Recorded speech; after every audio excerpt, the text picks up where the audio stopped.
আজকের ভিডিওতে কথা বলবো এই বিউটি গ্লেস্টের লিপ গ্লো অয়েল নিয়ে। এটা নিয়ে অনেক রিভিউ আছে, ফেসবুক, ইনস্টাগ্রাম, ইউটিউব সব জায়গাতে এটার অনেক অনেক অনেক রিভিউ আছে। আর সেই রিভিউ দেখে আমি এটাকে পারচেজ করেছি অ্যান্ড পারচেজ করার পর এটা ব্যবহার করে আপনাদেরকে রিভিউ দিচ্ছি।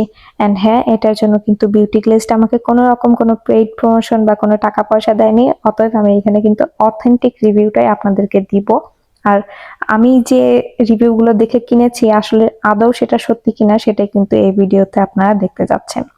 তো প্রথমে আমি ভিডিওতে এটা লিপ টিন্ট মানে লিপ অয়েলের যে শেডটা সেটা দেখিয়েছি। এটার শেড নাম্বার হচ্ছে 107 হাগিং এবং এটার কালারটা অলমোস্ট ন্যাচারাল যে লিপ টিন্টের মানে লিপের যে কালারটা হয় সেম ওইরকমই টিন্ট আসে। তো আমার যেহেতু ব্রাউন আন্ডারটোনের লিপস, তো আমার লিপেও কিন্তু এটার কালারটা বেশ ন্যাচারালি এসেছে।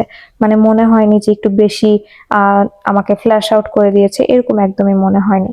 আর এটার যে ওয়ানটা আছে মানে অ্যাপ্লিকেটার যেটা, সেটা আসলে যাদের লিপসটা একটু পাতলা তাদের ক্ষেত্রে দিতে গেলে হয়তো একটু মেসি হতে পারে। তো আমার ক্ষেত্রে এরকমটা হয়নি, তবে আমার মনে হয়েছে যাদের লিপসটা পাতলা তারা হয়তো দিতে গেলে একটু মেসি করে ফেলতে পারে।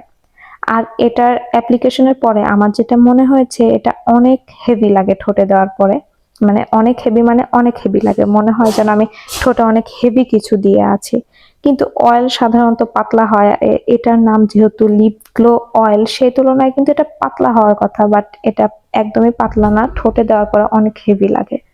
তো আমি সচরাচর যেভাবে অন্যান্য লিপস্টিক গুলো ব্যবহার করি আমি সেভাবেও একবার ব্যবহার করে দেখিয়ে দিচ্ছি। প্রথমে একটা লিপ লাইনার দিয়ে আমার ঠোঁটের চারপাশটাকে কার্ভ করে নিচ্ছি।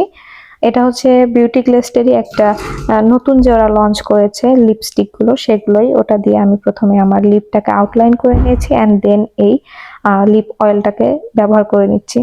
দেখতেই পাচ্ছেন, আশা করছি ভিডিওতে অত ভালো বোঝা যাচ্ছে না, বাট যখন আমি এটা ঠোঁটে অ্যাপ্লাই করি, অ্যাপ্লাই করার পর মনে হয় যে আমরা যে ফেভিকল আছে না, বাচ্চারা যে সাদা সাদা আঠা ইউজ করে ফেভিকল, সেম ওইরকম একটা টেক্সচার দেয় অ্যান্ড ঠোঁটে অনেক বেশি হেভি লাগে।